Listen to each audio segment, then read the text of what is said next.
안녕하세요. 티몽입니다. 요즘에 제 컴퓨터가 항상 언제 오류가 날지 모르고 오류가 한번 나면 그냥 자잘한 오류가 나는 게 아니라 컴퓨터가 아예 멈추기 때문에 얼른 녹화를 좀 진행해 보도록 하겠습니다. 컴퓨터가 언제까지 버텨줄지 계속해서 좀 버텨줬으면 좋겠는데요. 그럼 이야기 시작해 보도록 할까요? 세 가지 이슈 준비하고요. 첫 번째로는 미국 대통령 코로나19 확진 이야기를 가져왔습니다. 그리고 두 번째로는 일본 증권거래소가 하루 동안 멈춰 있었는데요. 이거에 대한 이야기, 소식을 간단히 한번 전달을 해드릴 거고요. 그리고 마지막으로 이제 API란 어딘가에서 많이 들어봤을 수도 있는데 알아두면 언젠가 도움이 될 수도 있는 단어기 때문에 BIT 직군, 개발 직군 상관없이 알아두면 좋을 것 같아서 한번 정리를 해와봤습니다. 그럼 첫 번째 이야기 들어가 볼까요?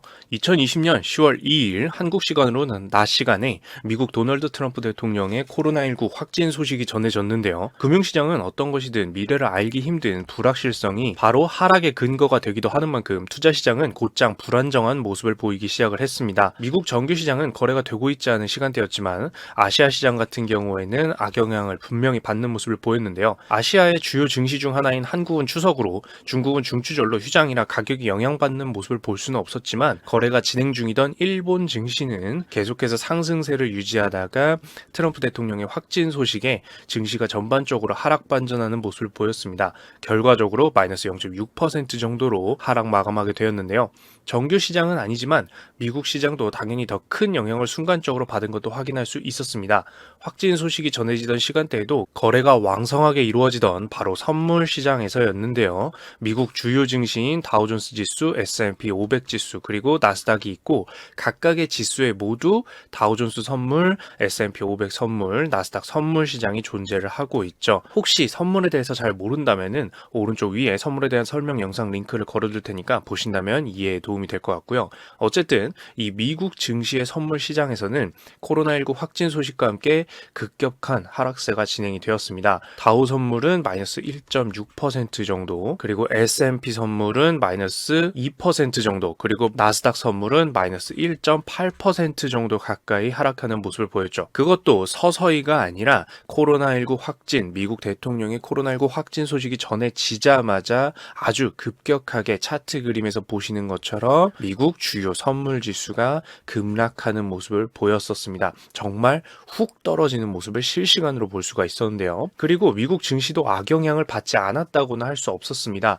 결과적으로 다우존스, S&P 500, 나스닥 각각 정규 시장이 시작하고 나서 끝날 때까지 다우존스는 마이너스 0.5%, S&P 500은 마이너스 0.96%, 그리고 나스닥은 마이너스 2%씩 하락을 하고 10월 2일 거래를 끝마쳤기 때문입니다. 다만 정규 시장이 열린 다음 하락한 가격은 조금씩 되돌아오면서 시장이 마감이 된 것인데요. 다우존스 지수의 경우 시작은 27,500포인트 정도에서 시작을 했지만 끝마칠 때는 27,600포인트 정도에서 끝났기 때문에 거의 0.5%포인트 정도는 회복해서 끝을 맺은 거고요. 혹시 오해하시면 안 돼요. 그날 하루는 마이너스였지만 그것도 그 와중에 보면 떨어졌던 거에 비해서는 회복해서 끝났다라는 뜻입니다. 그리고 S&P 500의 경우에는 3,330포인트 정도로 시작해서 3,340포인트에서 50포인트로 끝났기 때문에 0.3% 정도 시작보다는 회복해서 끝나는 모습을 보였었습니다. 코로나19에 대한 위협이 더욱 강력해진 시점에서 어떻게 증시가 더 떨어진 것이 아니라 회복하고 끝날 수 있었냐면 바로 미국의 경제 부양책이 실시될 가능성이 올라갔다라는 점 때문이었습니다. 그동안 미국의 정당끼리 협상이 잘 되지 않아서 시장에 돈을 푸는 정책이 빠르게 진행되지 못하고 있었는데 앞으로 경제 부양책이 합의가 진행이 잘 되고 빠르게 적용될 수도 있다는 기대감이 투자 시장에 장중에 전해지면서 코로나19와 하락 공포감을 약간이나마 무마했다라고 볼 수가 있는 거죠. 다만 나스닥의 경우에는 11,080포인트 정도로 시작을 해서 11,070포인트 정도로 마이너스 2%대의 하락을 모면하지 일어나지 못하고 회복을 많이 보이지 못하고 끝났는데요. 그동안 나스닥 시장의 독보적인 상승 질주가 오히려 재차 상승할 수 있었던 구간에서는 부담감으로 작용을 해서 많이 회복하지 못하고 남들 회복할 때 남들처럼 움직이지는 못했다라고 볼 수가 있었을 것 같습니다. 이쯤에서 팔고 도망가고 싶다는 자금이 어느 정도는 늘어날 수 있었으니까요. 그렇겠죠? 자, 추가적인 정리로 2020년 10월 3일 기준으로 생각한 것보다는 미국 도널드 트럼프 대통령의 코로나19 증상이 미미하지 않다는 상황에 대한 정보가 CNN을 통해서 전해지기도 했지만 미국 도널드 트럼프 대통령 본인이 운영하고 있는 SNS에서는 완전히 괜찮다라는 소식이 전해지는 등 이 상태, 미국 대통령의 상태에 대한 다양한 소식이 혼란스럽게 계속해서 전해지고 있는 상황입니다. 다만 만약 도널드 트럼프 대통령의 신변에 문제가 생겼을 때 그 전권을 대리해야 하는 미국 펜스 부통령의 같은 경우에는 코로나19 검사에서 음성 판정이 나왔기 때문에 현재 미국의 상황이 구조적으로 엄청나게 불안한 상태다라는 것은 아니라는 정보도 함께 전해지기도 했었죠. 물론 투자 시장에서도 예의주시해야 하는 이슈였죠. 왜냐하면 미국 대선이 11월에 진행될 텐데 거기에도 수많은 영향을 미칠 수 있기 때문이라고 볼 수 있습니다. 그리고 두 번째 이슈로 넘어가 보겠습니다. 일본 증시가 멈췄었습니다. 한국처럼 추석이라 중국처럼 중추절이라 또는 그 외에 어떤 휴장을 할 만한 국가적 사유가 있어서가 아니라 시스템 오류로 무려 하루 동안 완전히 정지가 됐었습니다. 바로 2020년 10월 1일 목요일에 벌어진 일인데요. 세계 3위 규모의 거래가 이루어지는 일본 증권거래소인 만큼 이슈로 다루지 않을 수 없었습니다. 게다가 완전히 정확한 사유를 밝혀내지 못했다는 점에서 사상 초유의 사태였고요. 갈수록 시스템이 복잡해지는 모든 곳에서 우리도 저렇게 무슨 일이 알 수 없는 곳에서 나는 거 아닌가 하면서 경종을 울리는 계기가 되기도 했습니다. 2020년 10월 1일 당일 도쿄 증권거래소에서 문제가 발생을 합니다. 정규 시장이 시작하기 전이었는데요. 바로 주식 가격과 정보들을 실시간으로 전달하는 시스템에서 문제가 발생을 한 것이었습니다.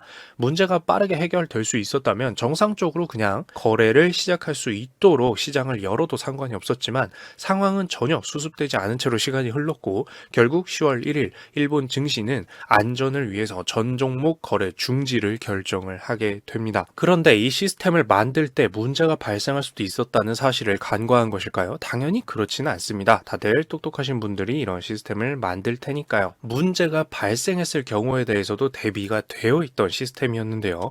일본 증권거래소의 거래정보 시스템은 애초에 한 개가 아니라 두 개로 병렬로 작동하고 있었습니다. 또는 두 개 이상으로요. 따라서 하나의 시스템에 문제가 인지되는 순간 두 번째 시스템이 자연스럽게 그 부분을 맞도록 전환이 되면서 실제 사용자들, 이 시스템을 사용하는 여기서는 거래소 사람들과 투자자들이겠죠. 이들이 느끼기에는 문제가 없도록 문제가 생긴 장치의 시스템 대신 두 번째 시스템이 얼른 정보 전달을 도맡아서 하도록 전환이 되도록 만들어 놓은 것입니다. 즉 항상 정보 전달을 원활히 처리할 수 있도록 둘 이상의 시스템이 함께 일하는 병렬 시스템이었다라고 보시면 되겠습니다. 한 번의 일을 두 개 이상이 나눠서 하는 시스템이었다라는 거죠. 하지만 이 부분이 문제를 해결해 주지 못한 것이었습니다. 본래 작동하는 장치에 문제가 발생을 하면 다른 장치가 이를 대신해 주도록 전환해 주는 바로 이 전환하는 부분에서 두 번째 문제가 다시금 발생을 해버린 것이죠.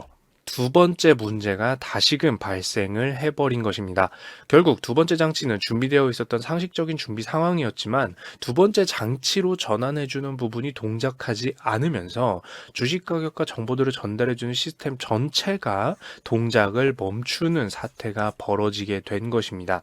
쉽게 구조를 정리하자면 어떤 동작을 하는 장치 또는 프로그램을 만들고 이것은 작동 도중 끊김이 발생하면 안 되는 시스템인 경우에는 당연히 문제가 발생했을 때에도 빠르게 이 동작을 대신해줄 장치 또는 프로그램을 마련해두게 되고 문제 발생 시 신속하게 대비해둔 것이 대신 동작할 수 있도록 전환해주는 시스템 또는 애초에 두 개의 시스템이 동시에 병렬로 작업을 하다가 어느 한쪽에서 문제를 일으키면 다른 시스템이 바로 그 업무를 받아서 대신해 줄 수 있도록 병렬로 작동하도록 만들어 둔 시스템인 것인데 그 둘의 업무를 분담해 주거나 전환해 주거나 하는 이 중간 시스템에서 두 번째 문제가 발생을 하자 전체적인 시스템이 문제를 처리하지 못하고 다른 시스템으로 넘겨주지도 못하고 그대로 작동을 멈춰버리는 사태가 지속되어서 그날 하루 종일 일본 증권거래소는 작동을 하지 말자, 이러다간 큰일이 난다, 아예 사태를 수습하고 나서 증권거래소를 다시 열자라고 해서 10월 1일 하루 동안 아예 거래가 정지되었다라고 정리를 할 수가 있겠습니다. 자, 여기서 이 구조를 보면 우리가 어떤 서비스를 제공하거나 만들 때 끊김없이 제공되어야 하는 것이라면 문제 발생 시 예비 또는 그 예비로 자동으로 전환해주는 시스템이 필요하고, 또 이것들이 잘 작동하는지 항상 체크도 필요하겠구나라는 걸 알 수가 있는데요. 어쨌든 이 부분에서 문제가 발생을 했던 것이고, 그 결과 일본 증권거래소는 2005년 11월 이후 처음으로 전 종목의 거래가 시스템 장애로 멈추게 되었고, 뿐만 아니라 하루 종일 거래가 중단된 것은 지금 사용하고 있는 시스템이 도입된 1999년 이후로는 처음으로 사단이 나게 되었습니다. 게다가 이야기의 출발에서도 이야기했지만 과거에는 명확한 사유를 밝힐 수 있었고 밝혀내서 고쳐낼 수 있었던 반면에는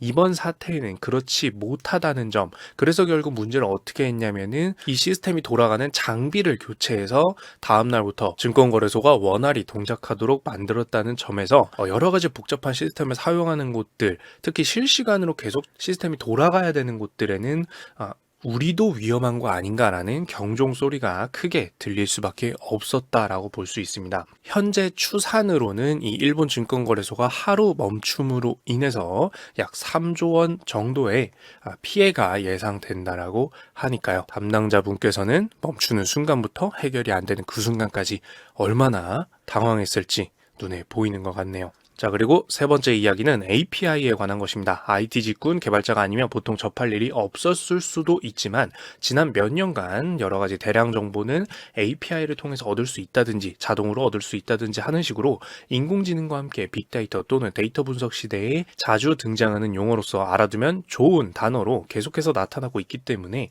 한번 다뤄보고 모두가 이해했으면 좋겠어서 API가 무엇인지 이야기를 가져와 봤습니다. API는 핵심부터 쉽게 짚어보자면 무언가를 사용하기 쉽도록 기능별로 버튼을 만들어 준 것과 같습니다. 가장 단순한 예를 한번 들어볼게요. 여기에 한국 증시 자료라는 것이 있습니다.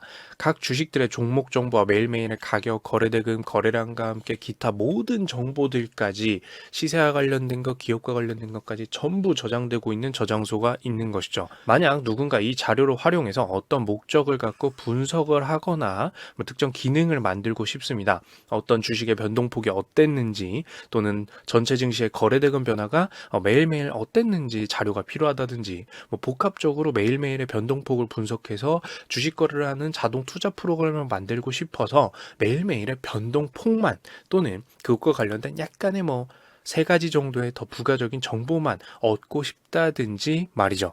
그런데 이런 분석을 하고자 할 때, 정보를 요청하고자 할 때 이 전체 한국 증시 자료 전부를 항상 요청하고 받아서 분석해야 한다고 하면 얼마나 막막할까요? 또는 이 전체 자료를 담당하고 계신 분한테 저 이거 필요한데요, 저거 필요한데요, 이메일을 통해서 전화를 통해서 매번 요청해야 한다라고 하면 얼마나 막막할까요?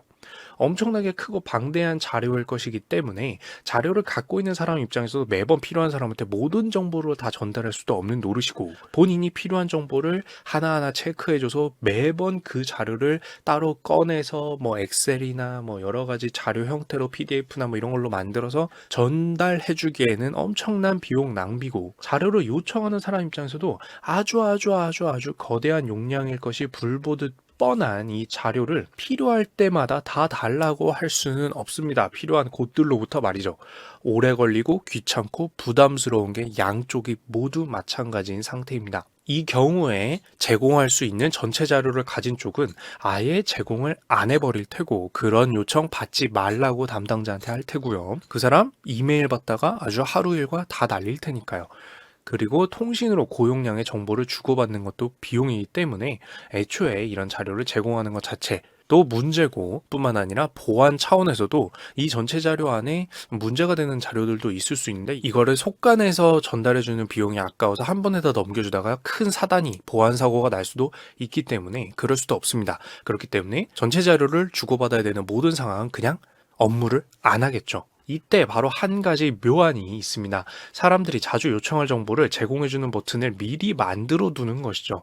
등락률이라고 이름을 붙인 버튼을 만들면서 이 버튼은 누가 누르는 순간 모든 주식의 전날과 전전날의 가격을 비교해 몇 %씩 움직여졌는지만 정리해서 출력해주는 기능을 포함을 하는 것입니다.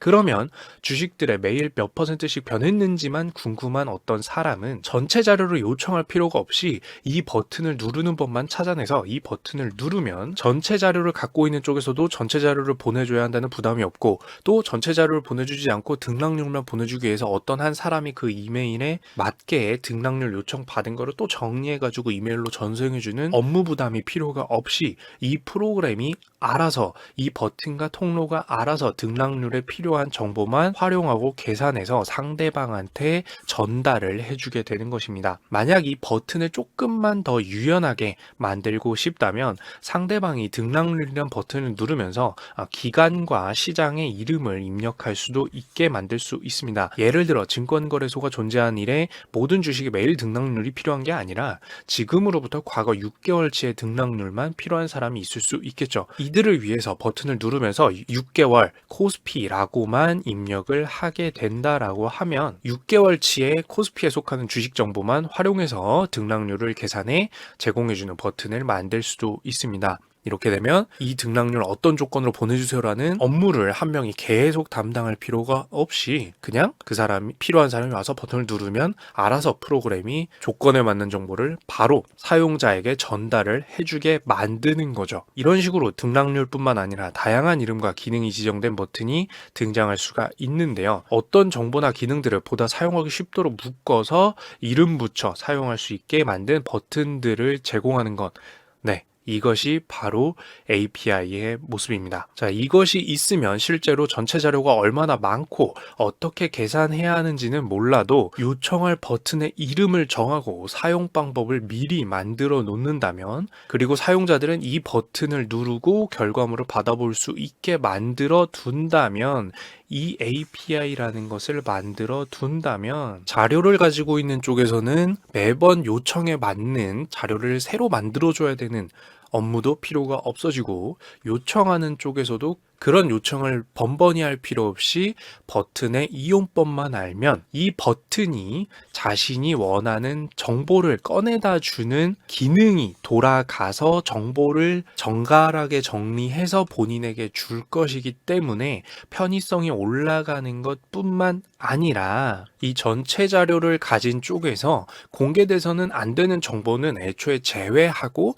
이 API라는 버튼을 만들어 놓는다면 이 버튼이 존재하는 창구를 만들어 두었다면 바로 전체 자료 중에서 기밀 정보가 외부 또는 일부 정보가 필요한 사람들한테 전달되는 것을 막을 수가 있습니다. 그러면서도 원활하게 다른 사람들이 필요한 정보를 제공해 줄 수 있기 때문에 서로 윈윈 할 수 있는 상태를 만들어주는 것이 바로 이 API라는 창구인 것이죠. 물론 여기서 두 번째로 알아두면 좋은 점은 API는 꼭 정보를 출력해주는 목표로만 사용되는 것이 아닙니다. 예를 들면 어떤 상황에서 기능 ABCD를 순차적으로 작동시켜야 하고 다른 상황에서는 그 기능들을 반대로 즉 DCBA 순으로 동작해야 하는 일이 반복될 때가 있을 수 있는데요. 이때 A부터 D까지를 순차적으로 작동시켜주는 시작 또는 입력 버튼을 만들어 놓을 수가 있고 D부터 A를 순차적으로 작동시키는 종료 버튼을 만들 수도 있습니다. 또는 삭제하는 순서를 정해놓은 기능을 미리 만들 수가 있는 거죠. 즉 단순히 정보를 조회하고 정보를 정리해서 출력해주는 기능뿐만 아니라 여기서 애초에 어떤 프로그램이 복잡한 업무를 수행해야 되는 기능이 있다면 그것을 버튼 한번 누르는 것으로 사용할 수 있도록 기능을 정리해서 만들어두는 것이죠. 그러면 바깥 사용자는 이 내부에서 벌어지는 일은 잘 모르더라도 이 버튼 누르시면요 그냥 켜놓고 이 기능을 통해서 정보 입력하실 수 있는 거고요. 밑에 있는 기능 B 버튼 누르시면요 그냥 말씀하신 자료를 이 안에서 보안에 맞게 절차에 맞게 삭제해주는 기능을 만들어 놓은 거니까 그냥 뭐 내부에서 어떻게 돌아가는지는 모르셔도 이 버튼만 누르시면은 기능 쓰실 수 있으니까 이것만 알아두시면 돼요 라고 하고 기능을 사용할 수 있도록 만들어 준다라는 겁니다. 즉 복잡한 내부 구조를 모르거나 작동 순서를 몰라서 접근할 수 없는 사람들도 미리 만들어 놓은 기능을 바깥에서 쉽게 쓸 수 있도록 만들므로써 누구나 쓸 수 있도록 만들어주는 것이 바로 이 API의 기능이라는 거죠. 이것이 바로 API의 역할이고 모습이라고 할 수가 있습니다. 자, 다시 한번 정리를 하자면 API는 어떤 정보나 기능을 이용하기 편하도록 만들어주는 버튼을 갖고 있는 정보 조회 및 관리 통로 창구라고 할 수가 있는데요. 누군가 정보나 기능의 내부 구조까지 세세히 잘 모르더라도 이 버튼을 이용해서 미리 만들어진 정보와 기능을 사용하게 해주는 방식으로서 이용 창구이자 통로 역할을 해준다고 보시면 됩니다. 그리고 마무리로 제가 버튼이라고 계속해서 말씀을 드렸지만 이것을 이용할 때 실제로는 특정 이름을 가진 명령어를 사용하게 되는데 여기서 예를 들면 자, 기능 A라는 명령어를 이 API를 통해서 명령을 하면 기능 A에 입력되어 있는 기능이 자동으로 돌아가게 되는 것이고 기능 B라는 명령어를 API를 통해서 보내면 그 안에 있는 복잡한 삭제 절차를 알아서 진행을 해준다라는 개념인 겁니다. 그러니까 눈에 보이는 꼭 버튼은 아닐 수도 있다라고 마지막 정리까지 하시면 이 API에 대한 전반적인 개념은 이해하실 수가 있는데요. 자, 그러면 이 API에 대해서 알아두면 왜 좋기 때문에 이야기를 여기까지 풀어서 진행을 했냐? 국가, 기업 또는 특정 서비스에서 제공해주는 API라는 것을 활용을 한다면 그 기업, 국가, 특정 서비스가 갖고 있는 복잡한 것들을 몰라도 그들이 이용하기 편하게 만들어준 창구이자 버튼으로 다양한 기능이나 정보들을 그들이 허락해준 대로 입맛대로 만나볼 수가 있으니 이것이 무엇인지 API의 개념이라도 알아둔다면 데이터 시대에 언젠가 우리가 활용할 수 있도록 다 오픈해준 상대방들의 정보를 활용해서 더 멋들어진 데이터들을 만지고 보고서를 작성하든지 새로운 기능이나 기획을 할 수도 있게 될 수 있습니다. 예를 들면 이제 지도 데이터 같은 경우에도 이 API라는 것을 통해서 손쉽게 받아보고 그 지도 데이터를 활용한 다양한 어플리케이션이나 기능이나 심지어는 게임 같은 것도 만들 수가 있는 것이기 때문에 자신들의 정보를 이렇게 접하기 쉽게 만들어준 곳들이 어디 있는지만 안다면 그리고 API가 무엇인지만 안다면 겁먹지 말고 다양한 정보를 접하고 활용할 기회가 늘어나겠죠. 그럼 여기까지 API에 대한 설명이었고요. 네, 여기까지 10월 첫째 주 격주간 이슈 하이라이트 준비를 해봤는데요. 네, 시작할 때 말씀드렸지만 컴퓨터가 언제 꺼질지 모르는 상태에서 불안한 상태에서 계속 진행을 했고 이 컴퓨터가 정상적인 상태인지 모르기 때문에 편집까지 다 완료를 해봐야 올릴 수가 있겠지만 문제가 없으면 최대한 잘 올라가길 바라고요. 네. 잘 업로드돼서 여러분들과 영상으로 만나볼 수 있었으면 좋겠습니다. 자, 그러면 여기까지 이상 팀묵이었습니다. 감사합니다.